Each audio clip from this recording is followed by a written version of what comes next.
असं आहे की आज माननीय पालकमंत्र्यांनी डिव्हिजनल ऑफिसमध्ये आज बैठक बोलवली होती.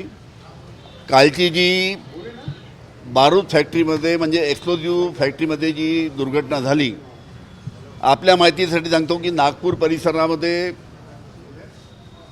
या 2.5 वर्षामध्ये 46 कामगार अशा पद्धतीच्या दुर्दैवी बारूद फॅक्टरीमधल्या एक्सप्लोजनमध्ये त्यांचा मृत्युमुखी झालेला आहे. 2.5 वर्षात 46 कामगार मृत्युमुखी पावले आणि त्याच्यामध्ये यांच्या बाबतीत सुरक्षिततेच्या बाबतीत योग्य काळजी सर्व युनिटने घेतली पाहिजे. याच्यासाठी ज्या काही संस्था आहेत, पेसो आहे, डिश आहे. पेसो ही केंद्र शासनाची संस्था आहे, डिश ही राज्य शासनाची संस्था आहे. या संस्थेचं संपूर्ण या एक्सप्लोजिव्ह युनिटकडे दुर्लक्ष आहे आणि यांच्या दुर्लक्षामुळे अशा प्रकारचे अपघात त्या निमित्तानं होतात.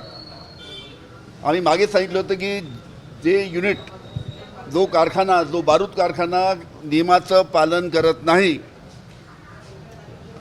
तो बंद करा. पण या पेसो आणि डिश संस्थेने या सर्व कारभाराकडे कोणतं लक्ष न दिल्यामुळे ही दुर्घटना झाली आहे.